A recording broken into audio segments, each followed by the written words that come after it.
ఈ టీవీ వర్తమానం వింటున్నటువంటి మిమ్ములను దేవుడు తన ఆత్మ ద్వారా దర్శించాలని కోరుతా ఉన్నాడు. మీలో కొంతమందిని ఆయన ఏర్పాటు చేసుకోవాలని కోరుతా ఉన్నాడు. ఆయన ఎవరిని ఎప్పుడు ఏర్పాటు చేసుకుంటాడో మనకు తెలియదు. ఈ వాక్యం వింటున్నప్పుడు దేవుడు నీ మీద దృష్టి కలిగి ఉన్నాడని నువ్వు గమనించాలి. ఏ రోజు నా దేవుడు నిన్ను తాకబోతా ఉన్నాడో ఈ సమయంలో మనం పేతురు యొక్క ఆరంభ పరిస్థితిని మనం చూడబోతా ఉన్నాం. ఆయన మొట్టమొదటిసారిగా తనకు సహోదరుడైనటువంటి ఆంద్రేయ యేసు యొద్దకు అతనిని తీసుకుని వచ్చాడు. మెస్సయ్యను కనుక్కున్నాము, వచ్చి చూడు అని యేసు దగ్గరికి తీసుకొని రాగానే యేసు అతను చూచి ఏమన్నాడంటే, యోహాను సువార్త 1:42 యేసు యొద్దకు అతను తోడుకొని వచ్చాను. మెస్సయ్య అను మాటకు అభిషక్తుడని అర్థం. యేసు అతని వైపుకు చూచి, నీవు యోహాను కుమారుడు అయిన సీమోను, నీవు కేఫా అనబడదు అని అతను చెప్పాను. కేఫా అను మాటకు రాయి అని అర్థం. మొట్టమొదటిగా యేసయ్య అతనిని నీవు రాయిగా ఉంటావు అని చక్కగా అతనిని పరిచయం చేసుకునే సమయంలోనే అతనికి చెప్పాడు. మరి ఈ మాట అతడికి ఎంతగా ఎక్కిందో, తన బుర్రలోనికి ఎక్కిందో మనకు తెలియదు. యేసు అతనిని వాడుకోబోతా ఉన్నాడు అని అతనితో మాట్లాడినటువంటి మాటలు అతను అంతగా పని చేయలేదనుకుంటా. అయినప్పటికీ యేసుతో పరిచయం అయ్యింది. అకస్మాత్తుగా మనం ఇక్కడ లూకా సువార్త 5వ అధ్యాయంలో ఏం చూస్తున్నామంటే, వీరు రాత్రంతా శ్రమపడ్డారు. గన్నెసరతు సరస్సు తీరమున ఈ సీమోను ఇంకా కొంతమంది జాలరులు వాళ్ళు రాత్రంతా శ్రమపడి వలలు కడుక్కుంటా ఉన్నారు. ఆ సమయంలో యేసు ఆ స్థలానికి వచ్చాడు. అనేక మంది వాక్యం వింటా, యేసు ప్రభు చెప్పే మాటలు వింటా మరి యేసు ప్రభు నిలబడడానికి స్థలం లేదు, దరి వరకు వచ్చేసాడు. యేసు ప్రభు అకస్మాత్ దరికి వచ్చేస్తున్నాడు, వాళ్ళందరూ భడతండగా వస్తున్నారు అని మనం అనుకుంటాం. కానీ ఇక్కడ యేసు ప్రభుకు ఒక ఉద్దేశం ఉంది. యేసు ప్రభు వెనక్కి నడుచుకుంటూ వస్తున్నప్పుడు జనులందరూ యేసు యొద్దకు వచ్చే మాటలు వింటున్నప్పుడు మనం ఏమనుకుంటున్నామంటే, అకస్మాత్తుగా ఏదో ఈ జాలరుల దగ్గరికి రావడం తటస్థించింది అని అనుకుంటాం. సోదరుడా, ఆయన అకస్మాత్తుగా తటస్థించడం కాదు. ఈ సమయంలో నీ టీవీ వర్తమానం వింటున్నావు, అకస్మాత్తుగా టీవీ ఆన్ చేసామని కాదు. ఈరోజు నీ ఎడల ఒక గొప్ప ఉద్దేశంతో ఆయన వస్తా ఉన్నాడు. నీ ఎడల మంచి ఉద్దేశం ఉంది. ఆయన దొరకని వారికి దొరికేటటువంటి దేవుడు, ఆయన పిలిచేటటువంటి దేవుడు. యెషయా గ్రంథం 65వ అధ్యాయం 1వ వచనం, నా యొద్ద విచారణ చేయని వారిని నా దర్శనమునకు రానిచ్చితిని, నన్ను వెదకని వారికి నేను దొరికితిని. సోదరుడా, నువ్వు ఆయనను వెతుక్కుంటూ వెళ్ళలేదు, కానీ ఈరోజు ఈ సమయంలో ఆయన నిన్ను వెతుక్కుంటూ వస్తూ ఉన్నాడు. ఇది నువ్వు గమనించాలి. ఈ సమయంలో వాక్యం వింటున్నటువంటి నీ మీద నువ్వు ఎవరైనా సరే, నువ్వు నాకు పరిచయస్తుడు కాకపోయినా, నువ్వు ఎవరు అయినా, నిన్ను ఆయన వెతుక్కుంటూ వచ్చాడు. నీకు ఒకవేళ ఇది ఆఖరి తరుణమేమో, ఆయన నిన్ను పిలుస్తూ ఉన్నాడు. ఇంకేమైనా పిలుస్తున్నాడు చూడండి. యెషయా గ్రంథం 55వ అధ్యాయం 1వ వచనం, దప్పి గొనిన వారలారా నీళ్ల యొద్దకు రండి, రోకలు లేని వారలారా మీరు వచ్చి కొని భోజనము చేయడి. రండి, రోకలు లేకపోయినను ఏమయో ఇయ్యక ఏ ద్రాక్షరసమును పాలను కొనుడి. ఆహారము కాని దాని కొరకు మీరెలా రోకలిచ్చేదరు? సంతృష్టి కలుగు చేయని దాని కొరకు మీరు మీ కష్టార్జితమును ఎందుకు వ్యయపరిచెదరు? నా మాట జాగ్రత్తగా ఆలకించి మంచి పదార్థము భుజించుడి. మీ ప్రాణమును సారమైన దాని యందు సుఖింపనీయుడి. మీ ప్రాణము సారవంతమైన దాని మీద సుఖింపనీయుడి. ఆయన దగ్గర మంచి మంచి ఆశీర్వాదాలు ఉన్నాయి. నీవు ఆయనను వెతుక్కుంటూ వెళ్ళకపోయినప్పటికీ ఆయనే ఈ సమయంలో నీ దగ్గరకు వస్తూ ఉన్నాడు. ఇక్కడ 2 దోణులను చూశాడంట. లూకా సువార్త 5వ అధ్యాయం ఇక్కడ చూడండి.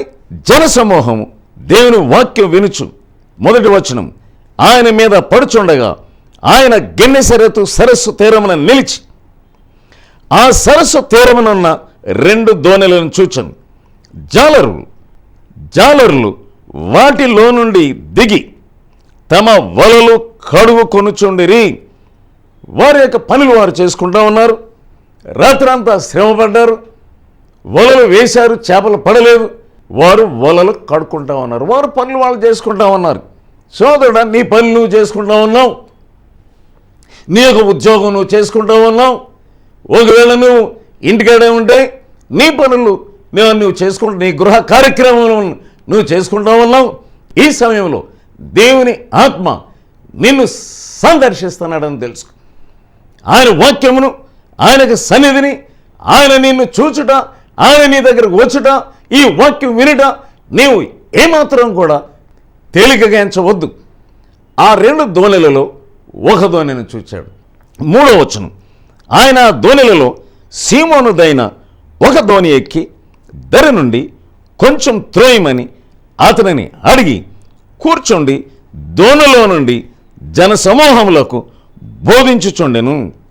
ఈయన ఒక దోణిని చూచి, సీమోను యొక్క దోణిని చూచి ఆ దోణిని ఎక్కి కొంచెం లోపలకు త్రోయమని చెప్పాడు. అక్కడ నుండి బోధ చేస్తా ఉన్నాడంట. అకస్మాత్తుగా ఈ సీమోను యొక్క దోణిని ఆయన కోరుకున్నాడు. సోదరుడా, ఈ సమయంలో నిన్ను కోరుకుంటా ఉన్నాడు. ఆయనే వచ్చాడు. అక్కడికి వచ్చి ఆయనకు స్థలం లేదు, వాళ్ళందరూ మీద పడతా ఉన్నారు కనుక ఒక బోట్ ఎక్కేశాడు. ఆ బోటుని ఏమంటున్నాడంటే కొంచెం లోపలకు తిరేయమంటా ఉన్నాడు. అప్పటికే వారు రాత్రంతా శ్రమపడి ఎంతో విసిగి విచారంతో నిరుత్సాహంతో ఉన్నారు వాళ్ళు. కానీ ఆ దోణినే పట్టుకున్నాడు. సోదరుడా, ఈరోజు నువ్వు విచారంతో ఉన్నావేమో, ఏంటి నాకు చేపలేం పడలేదే, ఏంటి నా గతి ఎలాగైపోయింది, నా రాత ఎలాగైంది, ఏంటి నాకు ఏమీ లాభం లేకపోయింది, ఎంత విచారం, మరి ఈరోజు నా డబ్బులు లేవే, నా పిల్లలకి ఏం తీసుకొని వెళ్ళాలి, అనేక రకములైన విచారములతో, దుఃఖములతో, నిరాశతో చాలామంది శూన్యముతో బ్రతుకుతూ ఉన్నారు. ఏదో చేయాలనుకుంటున్నారు, ఏది చేయలేనటువంటి పరిస్థితుల్లో ఉంటున్నారు. కానీ ఈ వర్తమానం ద్వారా యేసయ్య నీ దగ్గరకు వస్తూ ఉన్నాడు. ఆయన ప్రేమగల దేవుడు, ఆయన జాలిగల దేవుడు. మొట్టమొదటిగా ఈ సీమోనుదైన ఆ దోణిను ఆయన కోరుకొని ఆ దోణి ఎక్కేసాడంతే. ఎక్కేసి కొంచెం లోపలకు తోయమంటున్నాడు. ఇక ఇప్పుడు ఇతడు వలలు కూడా కడుక్కోవడానికి వీల్లేదు. దాని అర్థం ఏంటి? ఇతడు వాక్యం వినాలి. అందరూ వాక్యం వింటున్నారు, ఇతడు కూడా వాక్యం వినాలి. కానీ ఇతని యొక్క హృదయంలో వాక్యమునకు ఏమాత్రం కూడా చూడలేదు. ఇతని హృదయం నిండా భారములున్నవి. ఇతని హృదయంలో ఒక రకమైనటువంటి వేదన ఉన్నది. సోదరుడా, నీ వాక్యం వింటున్నావు కానీ ఏదో ఒక కష్టం, ఏదో ఒక వ్యసనం నీలో ఉన్నందువలన ఈ వాక్యములు ఏమాత్రం కూడా నీకు పని చేయటం లేదు. వాక్యం అయిపోయింది, ఇతనిలో ఏ రెస్పాన్స్ లేదు. నిజమే, మిమ్మల్ని నమ్ముకుంటున్నాను కానీ, మీ వెనకాల వస్తానని కానీ, నా హృదయంలో నీ యొక్క మాటలు పనిచేసిన యేసయ్యా మరి నాకు వారికి ప్రార్థన చేయని మాటలు కానీ ఏమీ లేవు. గనక యేసయ్య ఏం చేస్తా ఉన్నాడంటే, ఏమి అతనితో మాట్లాడతాం, బోధించట చాలించిన తర్వాత నీవు దోణెను లోతుగా నడిపించి చేపలు పట్టుటకు మీ వలలు వేయడని సీమోనుతో చెప్పగా ఈ దోణెను లోతుగా నడిపించు. సోదరుడా, నీ యొక్క జీవితమును నువ్వు లోతుగా నడిపించు. ఈ మాటలు ఇతనికేమీ జీర్ణమయ్యేటట్టు కనబడడం లేదు. కానీ ముందు యేసయ్య దగ్గరికి వెళ్ళినప్పుడు ఇతనితో మాట్లాడినటువంటి మాట కొంచెం పనిచేస్తుందేమో. యేసయ్య ఒకరితో మాట్లాడినప్పుడు తప్పకుండా అది మన హృదయమునకు ఏదో ఒక రీతిగా పనిచేస్తూ ఉంటుంది. ఏమంటున్నాడంటే, ఏలినవాడా, రాత్రంతా మేము శ్రమపడ్డాం కానీ ఏ ఒక్క చేప కూడా మాకు పడలేదు. ఏమంటున్నాడు చూడండి, ఏలినవాడ రాత్రి అంతా మేము ప్రయాసపడితే కానీ ఏ ప్రయోజనము లేదు. యేసు చెప్పేటటువంటి మాటలు అవి బుద్ధిహీనమైన మాటలు కాదు. మనం వినడానికి బుద్ధిహీనంగానే కనపడతాయి. మీరు చెప్పారులేండి, లంచాలు వదిలేయమంటే మీరు చెప్పారులేండి. ఒక సహోదరుని నా సేవకు రావయ్యా. అతడు పోలీసు, అతడు 9 పిల్లలు. దేవుడు తన సేవకు పిలుస్తుంటే నా పోలీసు ఉద్యోగంతో నేను ఈ 9 మంది పిల్లల్ని పెంచడానికి నాకు చాలా కష్టమైపోతుందంటే నువ్వు నన్ను సేవకు పిలుస్తామన్నావు. నేను సేవకు వచ్చేస్తే వీళ్ళు ఎవరు పోషిస్తారు? కనుక దేవా ఒక పని చేయి, 5గురిని చంపేయి, ఈ 4తోనూ నీ సేవకు వచ్చేస్తాను అని అన్నాడట. అప్పుడు దేవుడు ఏమన్నాడంట, నీ 5గురిని నేను చంపే కంటే ఫస్ట్ నిన్ను చంపేసి 9 మందిని పోషిస్తాను అన్నాడంట. వాడు బుద్ధి తెచ్చుకొని, దేవా నన్ను క్షమించు, ఏమనుకుంటున్నావు నన్ను? ఈ లోకంలో ఉన్న వాళ్ళందరూ అనేక మందిని నేను పోషిస్తున్నాను. పర్వతాల మీద ఆ గడ్డి మొలిపించేవాడు నేనే, పశువులన్నిటికీ ఆహారం పెట్టేవాడు నేనే. ఏమంటున్నాడు? ఆకాశ పక్షులను చూడండి, అవి వెత్తవు, కోయవు, అవి కొట్లలో కూర్చుకొనవు, కానీ పరలోకమందు ఉన్నటువంటి మీ తండ్రి వాటిని పోషించుచున్నాడు. చాలామందికి దేవుని సేవలోకి రావాలంటే, అయ్యో మేము దేవుని సేవలోకి వస్తే మేము ఎలా పోషించబడతాం? నీ యొక్క పోషణను చూసుకోలేనటువంటి దేవునిని నీవు ఆరాధిస్తా ఉన్నావా? అనేమన్నాడంటే, రండి, మీకు రోకలు లేకయే ఆహారమును కొనండి, మీరు మంచి పదార్థములను నా యొద్ద భుజించడి. ఈ వాక్యాలు నమ్మాలంతే. ఆయన రమ్మంటున్నాడు, నీవు రావాలి. ఆయన ఇతనిని లోతుకు నడిపించమంటున్నాడు, ఆ దోణను నడిపించాలంటే. ఇతడు ఏమన్నాడంటే, ఆయనను దేవుని యొక్క మాటలు సహజమైన మనసుకు అది బుర్రకెక్కవు, జీర్ణం కావు, దానికి వ్యతిరేకంగా ఉంటుంది. లోక జ్ఞానమునకు మానవ జ్ఞానమునకు అది వ్యతిరేకంగా ఉంటుంది. వాళ్ళ యొక్క జ్ఞానం ఏం చెప్తుంది?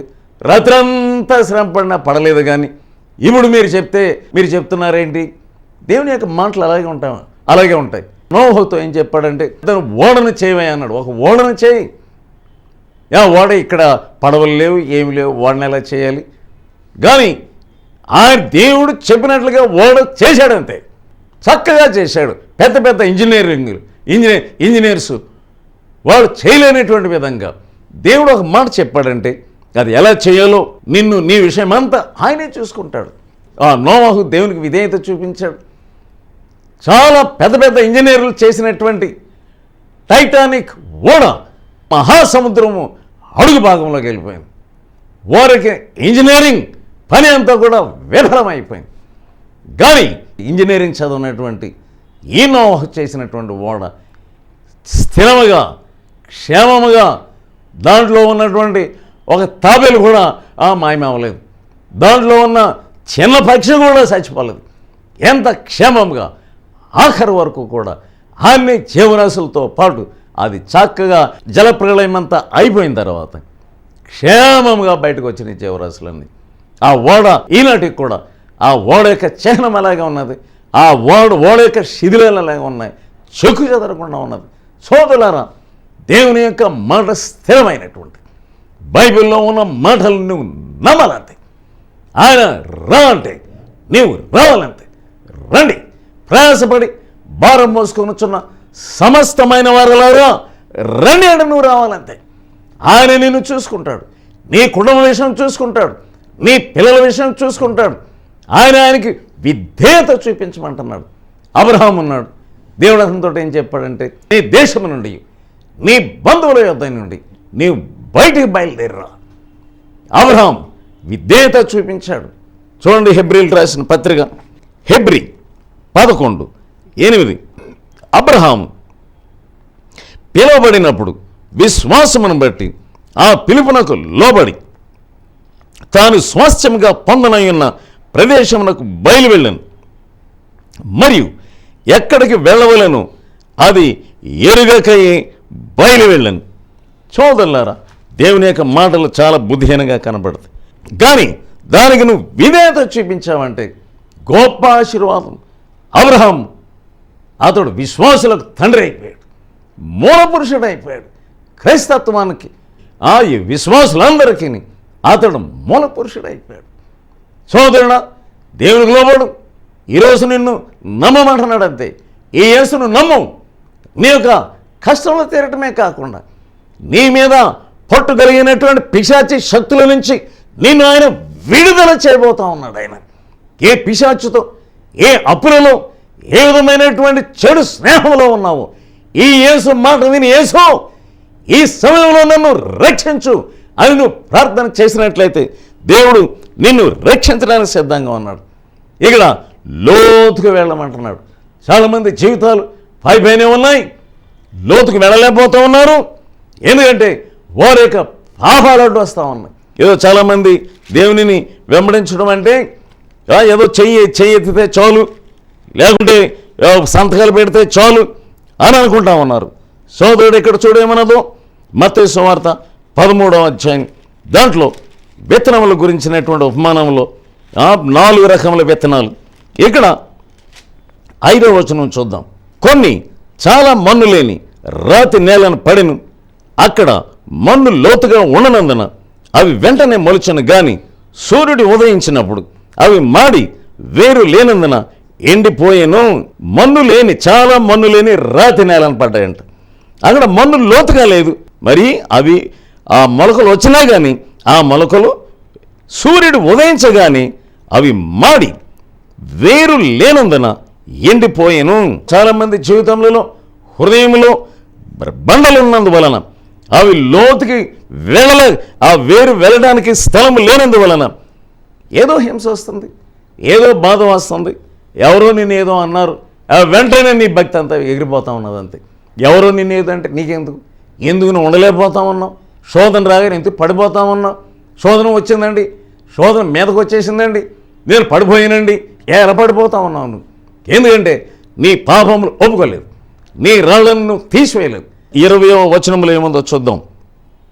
రాతి నేలను వెత్తబడిన వాడు వాక్యం విని వెంటనే సంతోషంతో దానిని అంగీకరించేవాడు. వాక్యం వినగానే బాగుందరు అని వాక్యం సంతోషంతో అంగీకరిస్తున్నారు. అయితే అతనిలో వేరు లేనందున అతడు కొంతకాలం నిలుచును గాని వాక్యం నిమిత్తం శ్రమ అయినను హింస అయినను కలగగానే అభ్యంతరపడుదురు. కొంచెం హింస రాగానే, కొంచెం ఆర్థిక సంబంధమైన ఇబ్బందులు కలగగానే మాకు వద్దులేండి, మేము చేయలేదులేండి, మాకు చేత కాదులేనండి, మా బంధువులు ఒప్పుకోవట్లేదండి, నా భార్య ఒప్పుకోవడం లేదండి. ఓ సహోదరుడు మరి నాతో కలిసి సేవలోకి వచ్చేవాడు. అర్ధరాత్రి ఇంటికి వెళ్ళగానే తలుపు తీసి తన చాలాసేపు బయట పెట్టేసింది. అతను మరి యేసు ప్రభువుని అతడు అంగీకరించి నమ్ముకున్నాడు, సేవలో పాల్పొందుతున్నాడు. చాలా కోపంగా ఉన్నాడు. భార్య చాలాసేపు చలిలో బయట పెట్టేసి ఆఖరికి తలుపు తీసి వెంటనే ముఖం మీద ఉమ్మేసేది.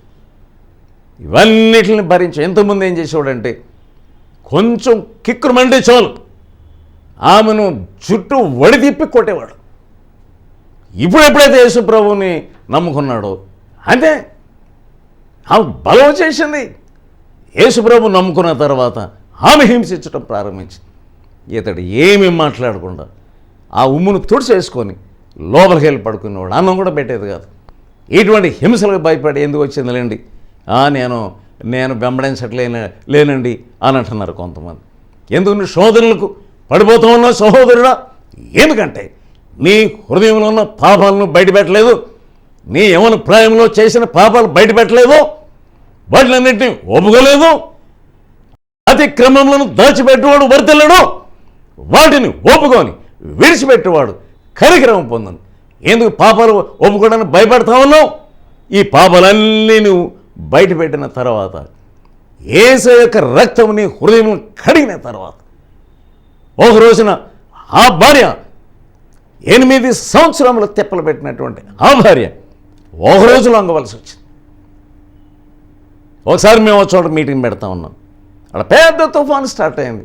ఈమెను ఎలాగో బలవంతంగా కూడానికి తీసుకుని వచ్చాడు ఇతడు. ఆ తుఫాను కూడంలలో ఎక్కడికి వెళ్ళాలో ఎవరికీ తెలియదు. ఈమె ఎందుకు వచ్చాను రా బాబు అనుకుంటుంది. ఆ తుఫాను ఎక్కువైపోతూ ఉన్నది. జమ్ము పందిరి వేశారు. మరి ఆ పందిరి ఎగిరిపోతూ ఉన్నది. ఆ నీళ్ళలో కూర్చోడానికి వాళ్ళు కూర్చోలేక పైకి లేచి నిలబడ్డారు. కానీ దేవుని యొక్క ఆత్మ పనిచేస్తూ ఉంది. నేను ప్రసంగం ఆపట్లేదు, మధ్యలో ప్రార్థన చేస్తూ ఉన్నాను. దేవుని యొక్క ఆత్మ ప్రతి వారిని పట్టుకొని ఏం చేస్తూ ఉందంటే నలి చేసి పడేస్తూ ఉన్నది. ఆ సమూహంలో ఈ స్త్రీ ఉన్నది. వాళ్ళు తమ పాపాలు ఒప్పుకుంటూ ఉన్నారు, పశ్చాత్తాపడతా ఉన్నారు, రోదన చేస్తూ ఉన్నారు. వాళ్ళందరూ లోతుగా హృదయం త్రవి ఎప్పుడెప్పుడు నన్ను కొంతమంది ఎదిరించిన వాళ్ళు, కొంతమంది నా మీద ఆయాసపడిన వారు, వాళ్ళు నా దగ్గరికి వచ్చి, అయ్యా మీ మీద మేము ఆయాసపడ్డాం, పరిశుద్ధాత్మ వాళ్ళ మీద పని చేస్తాం.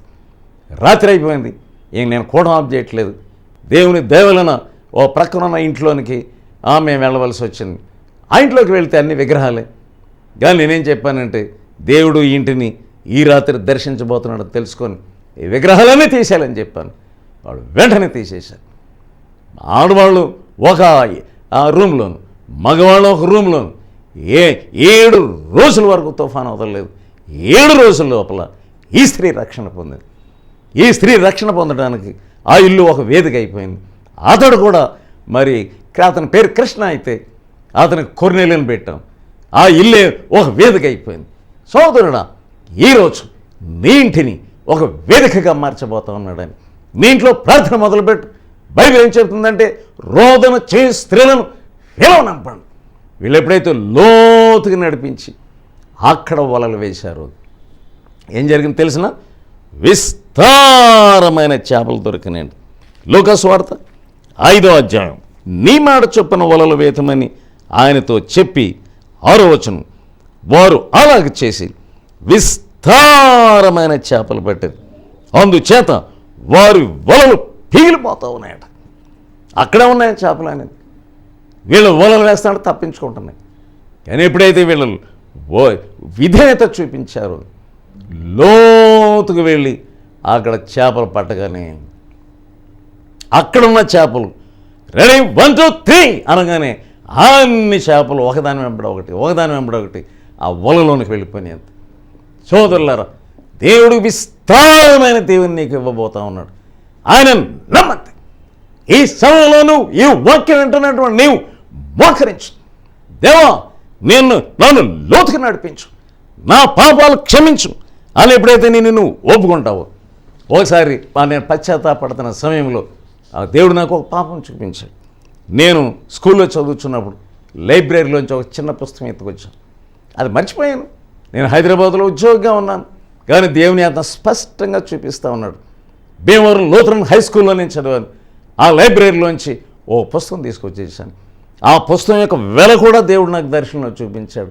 వెంటనే ఆ స్కూల్ హెడ్ మాస్టర్కి రాశాను, ఇలా మీ స్కూల్ లైబ్రరీలో నేను పుస్తకం దొంగిలించాను. అప్పుడు ₹2 ఆ దినములలో ఆ ₹2 పంపించేసాను మనీ ఆర్డర్, నన్ను క్షమించండి అని ఎప్పుడైతే ఉత్తరం రాశాను, నేను మారు మనసు పొంది రక్షణ పొందని ఎప్పుడైతే ఉత్తరం రాశానో ఆ ఉత్తరం ఆ హెడ్ మాస్టర్ యొక్క కొడుకు చేతిలో పడ్డదట. ఆ ఉత్తరం అతని జీవితం, నా కొడుకు జీవితం తలకిందులు చేసి పడేసినాడు. అతను ఏమన్నాడంటే, మీరు నాకు తెలుసు, మీ యొక్క ఉత్తరం నా చేతిలో పడ్డది, ఆ ఉత్తరం నా జీవితాన్ని పూర్తిగా మార్చిపడేసింది. అంతే. ఈ రోజున అతడు కమర్షియల్ ట్యాక్స్ ఆఫీసర్గా పనిచేస్తున్నాడు.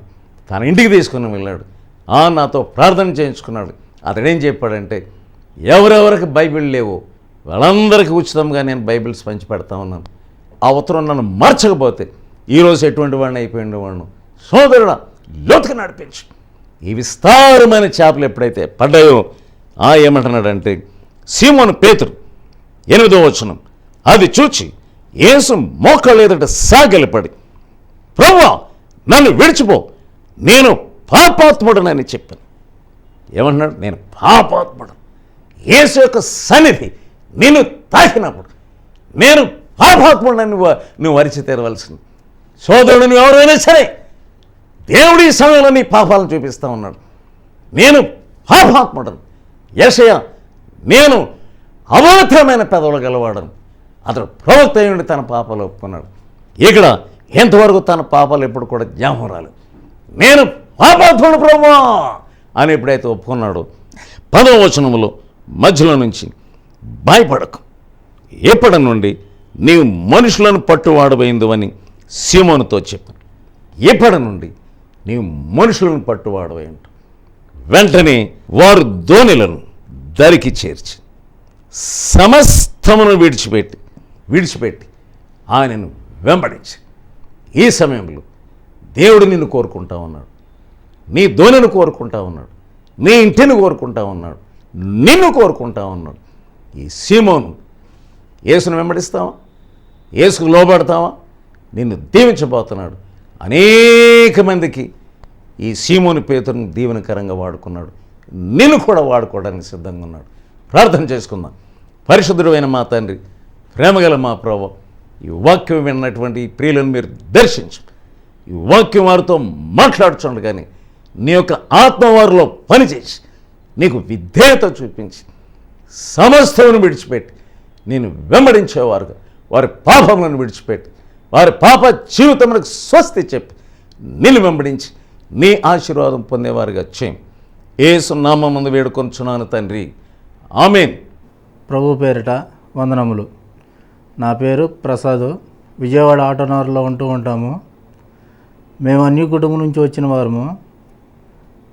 దేవుణ్ణి మా బాబు పుట్టిన తర్వాత దేవునిలోకి రావడం జరిగింది. 10 సంవత్సరాల నుంచి దేవుని యొక్క వాక్యం వింటూ దేవుని యొక్క మందిరంకి వెళ్తూ ఉన్నాం, కానీ సరైన అవగాహన లేదు. చిన్నగొల్లపాలెంలో జరిగేటువంటి ఈ ముఖర్జీ అంకుల్ గారి మీటింగులకి వెళ్ళడం జరిగింది. వారు చెప్తున్న వాక్యమును మా హృదయంలోనికి ప్రవేశించి అసలు క్రైస్తవ జీవితం అంటే ఏమిటి, ఎలా ఉండాలి అనేది మాకు గ్రహింపు వచ్చినది. అయితే ఒకసారి అంకుల్ గారు మా ఇంటికి వచ్చి చూడటానికి కనుక వచ్చి మీరు నడుస్తున్న త్రోవ మంచిది కాదని చెప్పారు. అది మాకు బాధ అనిపించి మా ఇంటికి కూడా రావద్దని చెప్పాము. తర్వాత దేవుడు మాకు దర్శించి అంకుల్ గారి దగ్గరికి వెళ్ళమని చూపించడం జరిగింది. మేము వెళ్తున్న సాహసం మానేసి అంకుల్ గారి దగ్గరికి వెళ్ళిన తర్వాత నాకు అనేక రకములైన మేలు జరిగినవి. ఒక తాగుడు నుంచి ఏంటి, వ్యభిచారం నుంచి ఏమిటి, ఒక కిళ్ళీలు ఏంటి, జరదాలు ఏంటి, అనేకమైన తింటూ ఉండేవాళ్ళము. అన్నిటి నుంచి విడుదల పొందాము. మళ్ళీ ఆటోనగర్లో మెకానిక్ పని చేస్తూ ఉండగా అనేకమైన అబద్ధాలు ప్లస్ అనేకమైన మోసాలు చేస్తూ జీవిస్తూ ఉండేవాళ్ళము. రోజు 5,000 10,000 జేబులో ఉండేవి, కానీ మనశ్శాంతి ఉండేది కాదు. ఎప్పుడైతే ఈ అంకుల్ గారి దగ్గరికి వచ్చి వాక్యాన్ని లోబడి జీవించడం మొదలుపెట్టామో ఆ అబద్ధపు జీవితం నుంచి దేవుడు విడుదల దయచేశాడు. ఇప్పుడు జేబులో రూపాయలు లేకపోయినా కానీ మనశ్శాంతి, ఇంట్లో అనేక రకమైన శోధనలు జయించి చక్కగా ఉండగలుగుతున్నాము. దేవునికి ఈ చిన్న సాక్ష్యము దేవుడు దీవించును గాక.